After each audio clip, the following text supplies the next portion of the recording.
አሰራሩን ትንሽ የተሻለ የሚያደርገው የምንጠቀመው ኤሌክትሪክ ካር ነው ወይም ጋዝ የሚጠቀም ካር ነው።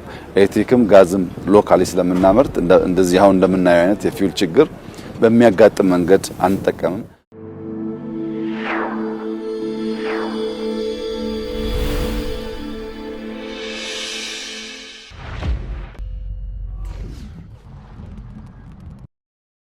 ጠቅላይ ሚኒስትር አብይ ዛሬ ምን አሉ? ጠቅላይ ሚኒስትር አብይ ባትሪም ሆነ ጋዝ በሀገር ውስጥ እያመረትን ነው ብለዋል። እንመለስበታለን። መቀሌ በስጋት እንደተወጠረች ነው። አሁን የስልጣን ይገባኛል ጥያቄውና ፍጥጫው በጀነራል ታደሰና በህዋት መካከልም ሆኗል። የህዋት ጦር ከማን ጎን ይቆማል? ከአዛዡ ጀነራል ታደሰ ወረደ ወይንስ ከህዋት የሚለው መነጋገሪያ ሆኗል። ዝርዝሩን እንመለስበታለን። ሰላም ጤና ይስጥልኝ የተወደዳችሁ ቤተሰቦቻችን እንደምን አላችሁ? የሰዓቱ የመረጃ ቅኝታችን ናሆ ተጀምሯል። በመግቢያችን ላይ የሰማችሁትን ርዕሰ ነጥቦች በዝርዝር እንመለስበታለን። ወደ ቀዳሚው ጉዳያችን አመራን።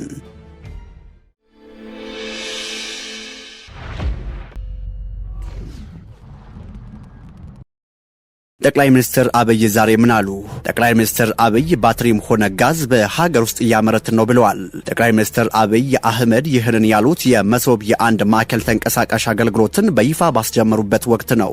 በወቅቱ በኢትዮጵያ ለረጅም ዘመናት የቆዩ አገልግሎት የማግኘት ማነቆችን ለመፍታት በመንግስትም ሆነ በግል ዘርፍ ከፍተኛ የባህል ለውጥ ያስፈልጋልን ብለዋል። አገልግሎት አሰጣጥን ወደ ዲጂታልና ተንቀሳቃሽ አማራጮች በማሻገር የዜጎችን እርካታ ማሳደግ ለሀገራዊ ብልጽግና ዋነኛው መንገድ መሆኑንም ተናግረዋል። ባለፉት 10 ዓመታት የተለያዩ መንግስታት የሲቪል ሰርቪስ ሪፎርም ለማድረግ ቢሞክሩም አገልግሎቱን በሚፈለገው ልክ ማሻሻል እንዳልቻሉም አውስተዋል። ለዚህም ዋናው ምክንያት ለረጅም ጊዜ የቆየውን ተቋማዊና ግለሰባዊ ባህል መቀየር፣ እጅ መንሻን ማስቀረትና ተገልጋይን አክብሮ የመስራት ለውጥ ማምጣት ቀላል ባለመሆኑ ነው ሲሉ ገልጸዋል። ከሀገራዊ ለውጡ ወዲህ ስትራቴጂ በመንደፍና ተቋማዊ ስርዓት በመገንባት በአገልግሎት ዘርፉ የተከናወነ ያለው ሪፎርም ተጨባጭ ውጤት ያመጣ መሆኑንም ተናግረዋል። ግብርና፣ ኢንዱስትሪ፣ ቱሪዝም፣ ማዕድንና የዲጂታል የብዙሃ ዘርፍ የኢኮኖሚ እድገት ምሰሶዎችን ለማሳለጥ ቴክኖሎጂ ዋነኛው መሳሪያ መሆኑንም ጠቁመዋል። በዚህም በቴሌኮም በፋይናንስና በሌሎች ዘርፎች ውጤት የተመዘገበ እንደሚገኝ አንስተዋል። መሶብ የአንድ ማዕከል አገልግሎት ማዕከላትን በአንድ ዓመት ውስጥ ወደ 45 ከፍ ማድረጉን ጠቅሰው ከ100 በላይ ለማድረስ የተሰራ መሆኑንም አስታውቀዋል።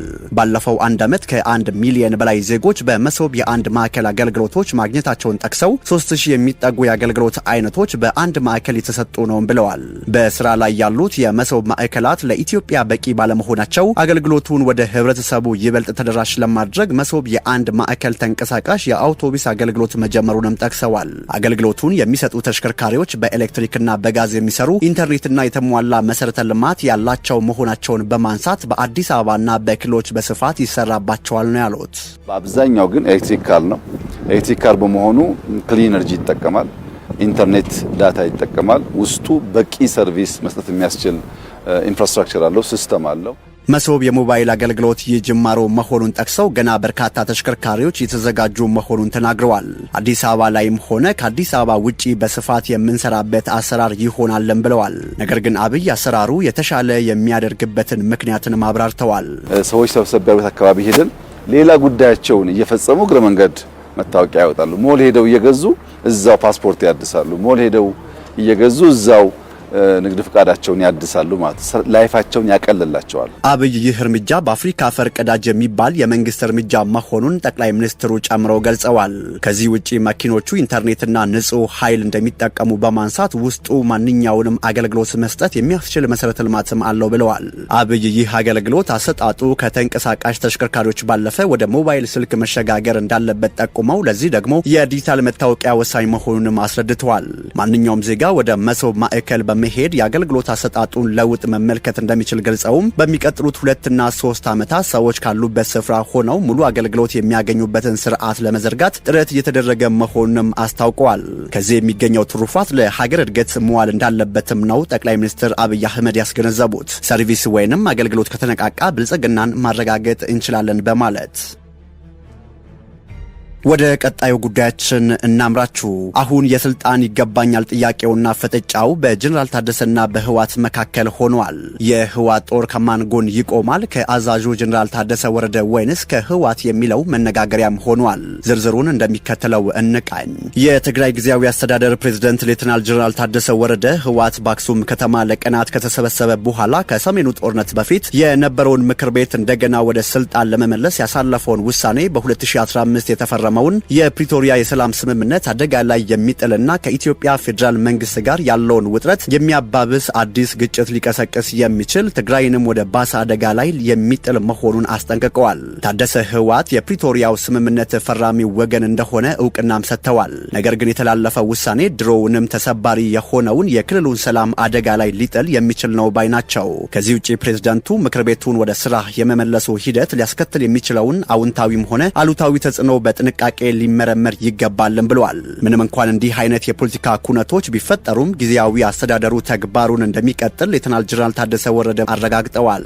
የካቢኔ አባላትና የመንግስት ተቋማት በመደበኛ ስራቸው ላይ መሆናቸውንና አገልግሎት መስጠታቸውንም እንደሚቀጥሉ ገልጸዋል። የጊዜያዊ አስተዳደሩ ካቢኔ ስራውን ይቀጥላል፣ የመንግስት መስሪያ ቤቶችም ክፍት ናቸው ያሉት ፕሬዝዳንቱ በክልሉ የመንግስት ስራና አገልግሎት አሰጣጥ እንደማይቋረጥም አጽንኦት ሰጥተዋል። ይህ ውሳኔ በክልሉ ተቃዋሚ ፓርቲዎች ዘንድ ከፍተኛ የተባለ ተቃውሞ የደረሰበት ይገኛል። ጄኔራሉም ይህንን ውሳኔ በምን መልኩ ተግባራዊ ሊያደርጉት እንደፈለጉ ግልጽ አይደለም በማለት ከዚህ ውሳኔ ጀርባ ያሉ ኃይሎች ይዘው ለሚመጡት ምስቅልቅል ኃላፊነት ሊሰማቸው ይገባል ነው ያሉት። ውሳኔው እጅግ ከባድ ውጤት ሊያመጣ ይችላል ሲሉ ያስጠነቀቁት የጊዜያዊ አስተዳደሩ ፕሬዝዳንት ውጤቱ አዎንታዊም ሆነ አሉታዊ ሊከሰት ለሚችለው ማንኛውም ነገር ከወዲሁ ዝግጁ ሆነው የመጠበቅ ግን ግዴታ አለባቸው ሲሉ ነው የሞገቱት።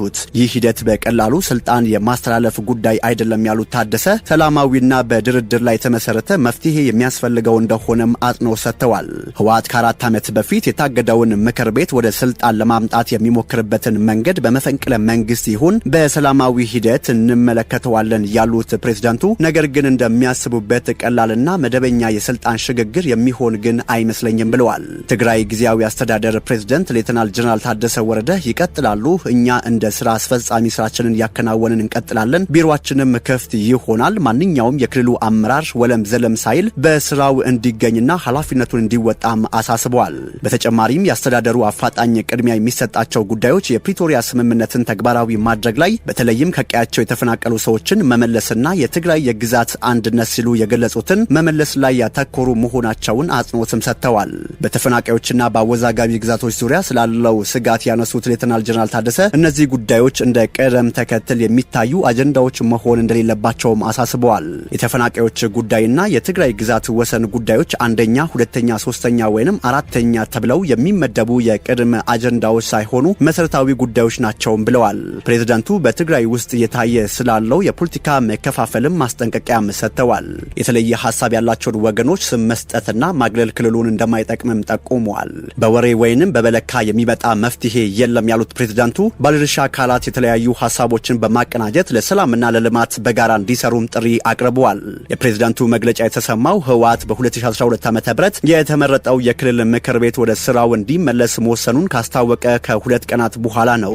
ይህ የፕሪቶሪያ ውሳኔ እንደ አውሮፓውያኑ አቆጣጠር በ2022 በፕሪቶሪያው ስምምነት መሰረት በፌዴራል መንግስቱ እውቅና ተሰጥቶት የተቋቋመውን ጊዜያዊ አስተዳደር የሚገዳደር ሆኖ ታይቷል። ህወሓት ሚያዝያ 11 ቀን 2018 ዓ.ም የትግራይ ክልል ምክር ቤት እንዲመለስ ጥሪ ማቅረቡና የጊዜያዊ አስተዳደሩ መልሶ መዋቀር እንዳለበት መግለጹ የሚታወስ ሲሆን ለዚህም በምክንያትነት የተጠቀሰው የክልሉ ሁኔታ የተባባሰ መምጣቱና የሰላም ስምምነቱ አፈጻጸም መጓተቱ ነው።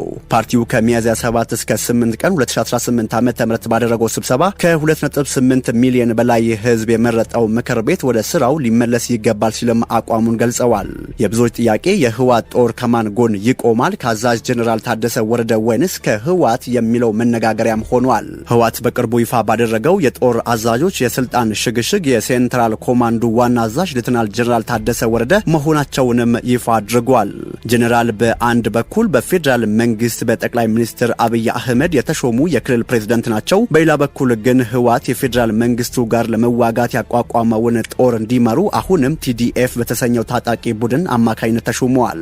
ነገር ግን ህወሓት ባለፈው ሳምንት ያሳለፈውን ወደ ስልጣን የመመለስ ውሳኔ የትግራይ ኃይሎች ለማስፈጸም ትዕዛዝ እንደሚሰጣቸውና እንደሚያስፈጽሙትም እየተነገረ ነው።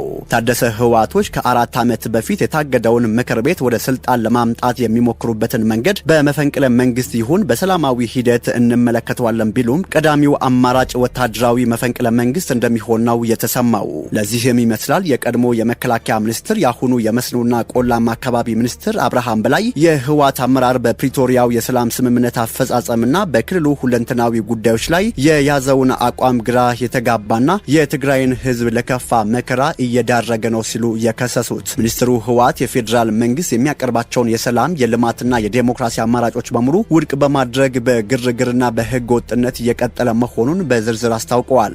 እንደ ዶክተር አብርሃም ማብራሪያ የፌዴራል መንግስት ተፈናቃዮች ወደ ቀያቸው ተመልሰው ራሳቸውን በራሳቸው እንዲያስተዳድሩ አቋም ቢይዝም ህወሓት ግን ተፈናቃዮችን እንደ ድርጅታዊ መጠበቂያ በማየት ለ3 ዓመታት ጉዳዩን ሲያጓትተውም ቆይተዋል። በአማራና በትግራይ ክልሎች መካከል ስላሉ አወዛጋቢ አካባቢዎችም ድርጅቱ በህገ መንግስታዊ መንገድ መፍትሄ ከመፈለግ ይልቅ አንድ ጊዜ አወዛጋቢ ቦታ የለም፣ ሌላ ጊዜ ደግሞ ጊዜያዊ መንግስቱ ስልጣን የለውም በማለት ለተፈናቃዮች ስቃይና ለቂም በቀል ምንጭም ሆኗል ብለዋል።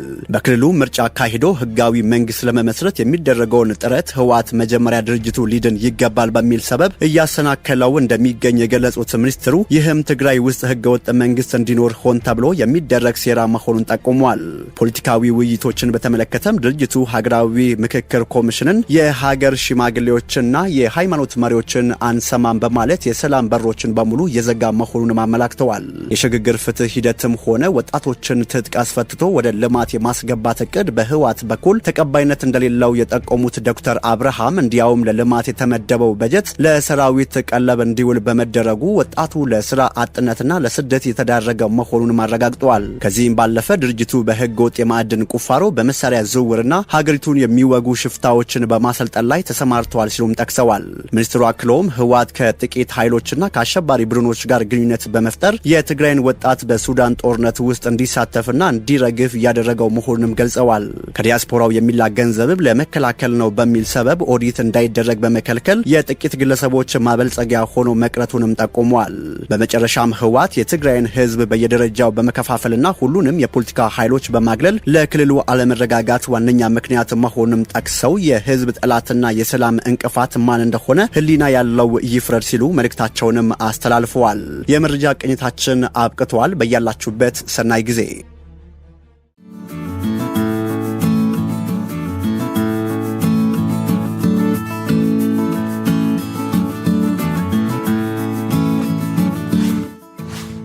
ሸገር ታይምስ ሚዲያን ሰብስክራይብ በማድረግና ደወሉን በመጫን ይከተሉን።